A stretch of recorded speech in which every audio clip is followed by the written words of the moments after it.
Hello tout le monde, j'espère que vous allez bien. Aujourd'hui on se retrouve pour parler du film événement de l'année, Deadpool et Wolverine.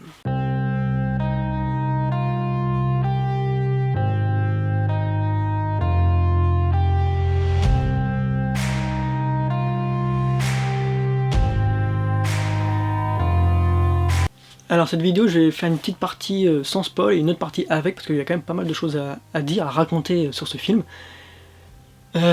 Déjà que le film est bon, c'est un bon divertissement, franchement c'est un film popcorn, tout ce que vous voulez. Mais c'est vrai que j'ai quand même été un peu déçu. Il nous a été vendu comme étant le film sauveur du MCU, et même dans le film ils nous en font mention, hein. Je suis bien le petit Jésus Marvel. C'est un peu faux quoi. Pour dire ce qui est, c'est un peu faux. Parce que déjà t'as beaucoup de références hein, là-dessus, le film est gavé de ça, c'est beaucoup de références, de caméos, de tout ce que vous voulez. Beaucoup de fanservice, mais finalement qui n'ont rien. Ils racontent pas grand chose en rapport avec le MCU en fait. Et pour quelle raison? Parce que le MCU se passe sur la Terre 616, là où Deadpool se passe sur la Terre 1005. Et donc déjà rien que ça crée un petit parallèle, et surtout que l'histoire globale, quand on voit la bande-annonce, on se dit bah le TVA ont besoin de Deadpool pour une mission. Il n'en est rien. Il en a un. Et même au tout début du film, on a une incohérence de ouf qui fait que c'est pas possible. Et que là en fait c'est juste pour dire ouais, vas-y, hop, c'est la raison pour laquelle il fait partie du MCU. Ça marche pas comme ça. Il y a trop de problèmes là. Donc voilà, le film voilà, il est niveau scénario, ouais, beaucoup d'incohérences. Là-dessus c'est indéniable, il y a beaucoup d'incohérences du début jusqu'à la fin, c'est gavé. De la vulgarité. Mais ça c'est de l'humour à la Deadpool, donc voilà, si on aime, on n'aime pas. Voilà, c'en est gavé, donc c'est très drôle à plusieurs moments, mais plus on arrive à la fin et plus l'humour vulgaire commence à être chiant. Parce que le problème c'est, s'il y aurait eu que Deadpool et Wolverine qui auraient été vulgaires, c'est une chose, mais le problème c'est qu'il n'y a pas un seul personnage qui n'est pas vulgaire dans le film, pas un seul. Ce qui fait que c'est chiant à la langue en fait.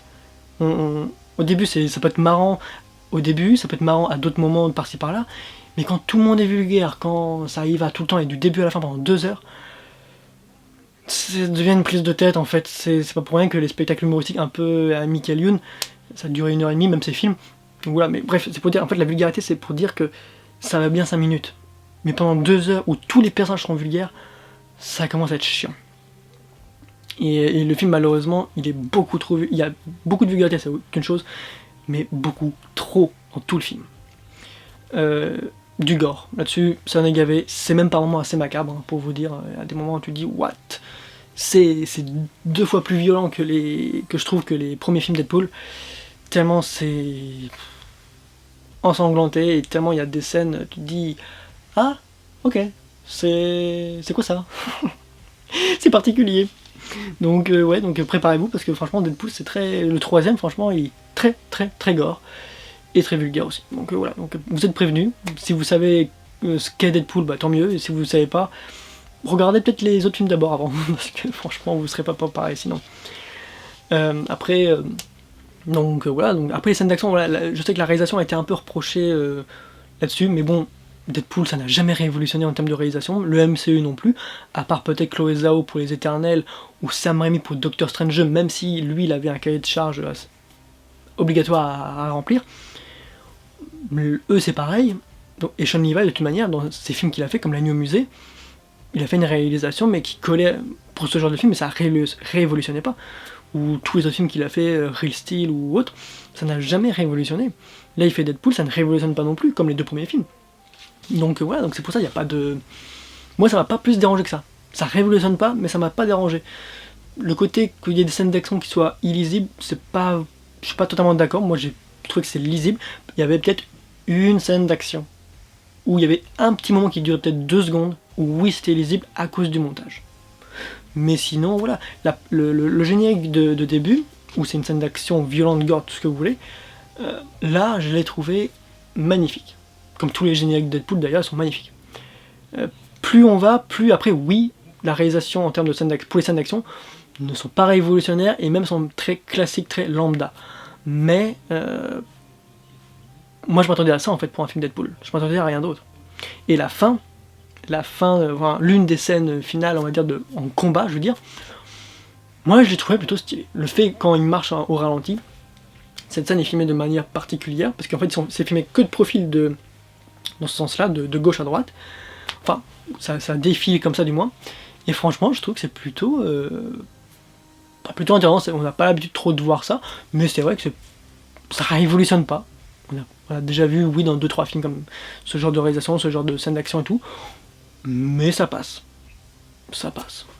Voilà, c'est pas révolutionnaire, ça passe.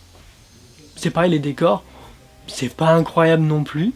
On voit à des moments les fonds verts, on voit les décors en studio, mais ça passe. Je préfère plus que les décors genre dans la fosse, la poubelle, ce que vous voulez, là où vont toutes les merdes, comme on a pu voir dans Loki saison 1. Je préfère que les effets spéciaux dans ce jeu-là, comme les Gardiens de la Galaxie qui se passent dans l'espace, ou comme Quantumania pour Ant-Man, voilà, ces effets spéciaux-là, je préfère qu'ils soient réussis là, même si Quantumania s'est un peu planté. Je préfère que eux soient réussis que des décors réels, ou les décors réels, en fait, c'est sûr que c'est con, c'est sûr que c'est dommage, mais je préfère que eux soient réussis que des décors réels où c'est sûr que tout le monde peut, entre guillemets, filmer ça. Donc c'est moins dérangeant qu'un décor de plus de fond vert ou qui mettent plus de moyens et qui méritent vraiment d'être un minimum parfait, quoi. Parce que c'est pas la réalité. Donc c'est pour ça que le film au niveau de décor c'est à droite, à gauche, 50-50, quoi. C'est assez mitigé. Après on a l'éclairage neutre. Voilà, pareil, révolutionne pas. Mais encore une fois, le MCU n'a jamais révolutionné enfin, presque jamais révolutionné avec son éclairage. Il y avait peut-être quoi si le premier film Thor. Il y avait peut-être les Éternels. Alors les Éternels, lui, en fait les Éternels c'est carrément le film opposé de ce qu'a fait le MCU en fait. Donc voilà, Éternel, Thor, et encore une fois peut-être Doctor Strange 2 encore une fois, mais c'est très rare de voir un film Marvel qui n'a pas le même éclairage. Et lui pour le coup, c'est l'éclairage de Marvel, c'est l'éclairage de la Fox, et voilà, c'est l'éclairage lambda. Il n'y a pas grand chose quoi. Et en fait l'éclairage que vous voyez dans la bande-annonce, c'est l'éclairage qui attendra tout le film. Quasiment. Donc voilà. Il faut absolument que les visages soient clairs, nets, précis. Voir les expressions, c'est super bien. Mais il faut aussi que ça reste réaliste par rapport à l'environnement, par rapport à l'éclairage qu'il doit y avoir naturellement, etc., etc. Donc voilà, donc encore une fois, il peut y avoir des petites incohérences par rapport à ça. Mais bon, encore une fois, c'est un Marvel, c'est un Deadpool, donc on faut pas s'attendre à grand chose. Donc voilà. Tout ce qui est technique, voilà. Après les costumes, pas mal. Franchement, les costumes sont bien, hein, mais c'est vrai qu'il y en a certains, pour quelques personnages qui font très kitsch. Ça fait très kitsch, ça fait très comic saturate, d'accord, mais ça fait du coup très cosplay. Et du coup on se dit, ouh, ça fait bizarre. C'est très bizarre. Alors Deadpool toujours réussi, là-dessus y a rien à dire. Wolverine, ça fait bizarre de le voir dans le costume jaune, ça fait plaisir, oui, mais justement je trouve que ça fait trop cosplay, en fait. Parce que justement c'est comic saturate, mais je trouve que ça fait trop cosplay. Genre, c'est sûr que tout le monde le voulait, machin. Ouais, mais bon, est-ce que vraiment ça avait le coup? C'est pas pour rien que Marvel, pendant un certain temps, ils avaient jamais fait les vrais costumes des comics, parce que ça pouvait rendre mal au cinéma. Le costume jaune, c'est pas mal, mais c'est plus vers la fin où on voit que ça fait très costume de fan, en fait. Vu que à la fin, il met le masque, quoi. Parce que oui, le masque, il a été teasé aussi qu'il y serait. Et ben, quand il met le masque, je suis désolé, mais c'est pas beau. C'est vraiment pas beau du tout. C'est sûr que ça fait plaisir hein, de voir le masque, hein, mais c'est pas beau. Ça fait, encore une fois, ça fait très cosplay, ça fait très costume de fan, un fan qui l'a fait, il l'a filé à Hugh Jackman et puis basta. Et c'est pour ça que ça fait très bizarre. Ah, ça fait très très bizarre, je vous assure. Donc voilà. Après, voilà, c'est surtout au niveau scénario, comme je dis, qui m'a plus posé problème. C'est pas la réalisation, c'est pas toute technique, tout ça, je m'attendais à ça. De son Deadpool, c'est ça en fait. C'est du lambda, ça révolutionne pas. Et justement, ça assume ce côté de dire, bah voilà, on est lambda et on vous emmerde. Et c'est un peu ça, Deadpool, de toute manière. Il emmerde tout le monde. Donc voilà, mais comme je dis, là, le vrai problème du film, c'est surtout le scénario, quoi. Ça nous vend que ça va changer la face du MCU, pas du tout.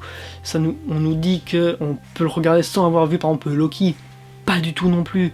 On nous dit que, ouais, allez, Deadpool, il parle, comme toujours, c'est son but. Enfin, c'est son but. C'est Wood Wilson, il parle tout le temps. Et le problème, c'est que là, il fait que ça. Il fait que ça. Et là où les Deadpool 1 et 2, il fait que ça aussi, mais on avait des cuts par moment justement en termes de dramaturgie ou justement des cuts avec d'autres personnages pour justement adoucir un peu. Deadpool là, mais il y est tout le temps. Et du coup, il parle tout le temps. Et c'est ce qui fait que c'est chiant. Au début, ça va, mais plus ça va, et pendant 2 heures, tu dis, bon, tu la fermes. Là, t'es un peu d'accord avec Hugh Jackman, Wolverine, t'es d'accord avec son perso, tu dis, mais ferme-la, t'es casse-couille. T'es chiant, en fait. Franchement, c'est pas possible. Et donc, du coup, à un moment donné, on dit, bah, les 2 heures, ouais, tu les vois passer, quoi, en fait. Et c'est dommage. Et donc, voilà, donc, ça parle beaucoup. Il y a beaucoup de vulgarité, beaucoup trop. On s'y attendait, mais à ce point-là, peut-être pas quand même. Après, ouais, beaucoup d'incohérences, beaucoup de tout ça, c'est un peu dommage, quoi. Et je pense que faut rentrer dans les détails vraiment pour vous expliquer pourquoi tous ces problèmes. Et du coup, c'est pour ça que là, je vais vous faire le coin spoil. Je vais faire rapidement et pas trop vous dire. Juste avant, il y a beaucoup de caméos. Voilà, je m'attendais pas à autant parce que voilà, je sais qu'il y en a qui veulent le voir pour des caméos. Moi, je m'en foutais un peu, mais j'ai vu le nombre de caméos qu'il y avait, je dis bah c'est bien. Franchement, je m'attendais pas à plus, je m'attendais pas à moins. Enfin, si je m'attendais plus à moins qu'à autant, mais c'est très bien. Donc voilà. Mais voilà, coin spoil. Le film. Voilà, moi là où j'ai trouvé la première incohérence, c'est au tout début. Il y a la scène de générique qui est magnifique, et après on passe à une autre scène où Deadpool il est sur la Terre 616, donc la Terre des Avengers du MCU, pour rencontrer Happy et faire entre guillemets un entretien d'embauche pour être avec les Avengers. Qu'est-ce qu'il fout là? Il appartient pas à cet univers, en fait, il appartient à la Terre 1005, un truc comme ça, enfin, c'est quelque chose comme ça. Donc il est pas censé être sur la Terre 116, et même la montre de Cap, je suis désolé, la montre de Cap ne voyage pas d'univers en univers, en fait, tout ce qu'elle fait, c'est voyager dans le temps. C'est ce qu'on voit dans Deadpool 2, il voyage dans le temps pour changer des cours de ce qu'il a fait, entre guillemets, avec X-Men Origins Wolverine, voilà, donc il voyage dans le temps, mais il voyage pas dans le multivers. Et surtout, comment il a pu prendre connaissance des Avengers? Jamais il a pris connaissance de ça. Donc, incohérence vis-à-vis des Avengers et incohérence vis-à-vis de la montre de câble. Il n'y a rien de logique dedans.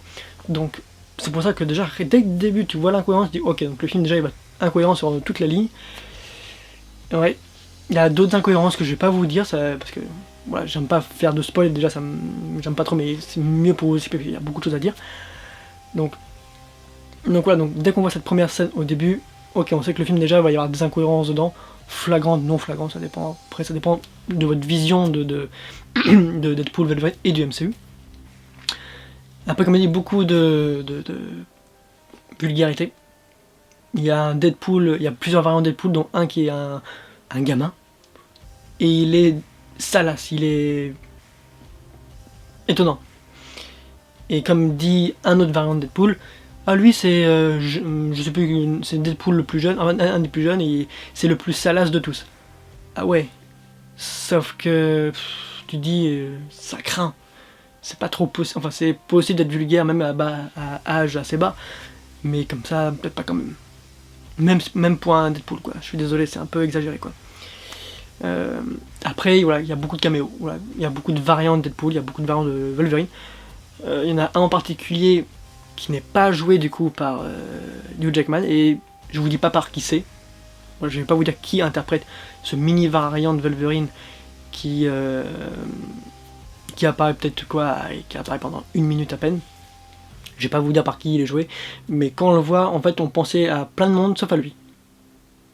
Et du coup, ça fait très plaisir de le voir, donc c'est vraiment un petit caméo clin d'œil très sympathique. Donc franchement, top quoi. Et après, il y a plein d'autres caméos comme Elektra qui, elle, voilà, elle avait déjà été teasée, elle avait déjà été annoncée il y a 1-2 ans. Donc du coup, voilà, c'est pas trop un spoil, même si, voilà. Mais voilà, là on pouvait s'attendre à un caméo de 2 minutes, bah finalement non. Elle a quand même un rôle pas important à tel point comme Tobey Maguire, Andrew de Garfield dans No Way Home, mais elle a quand même une apparition conséquente dans le film, tout comme d'autres caméos, que pareil, je vais pas vous dire qui il y a, comme ça vous gardez un peu la surprise.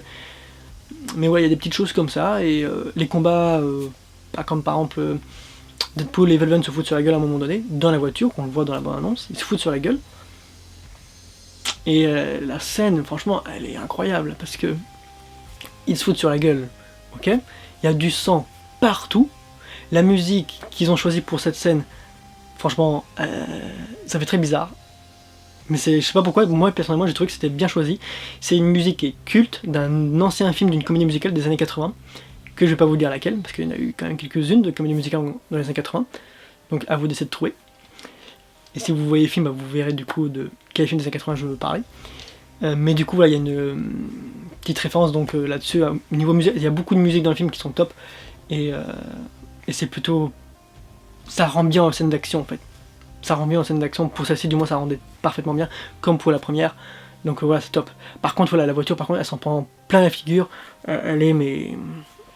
tellement on se dit, mais comment elle peut rouler encore? Parce que oui, une fois qu'ils ont fini de taper dessus, on va dire ça comme ça, une fois qu'ils ont fini de vraiment de se cogner l'un sur l'autre, Deadpool et Wolverine, ils sont entre guillemets inconscients.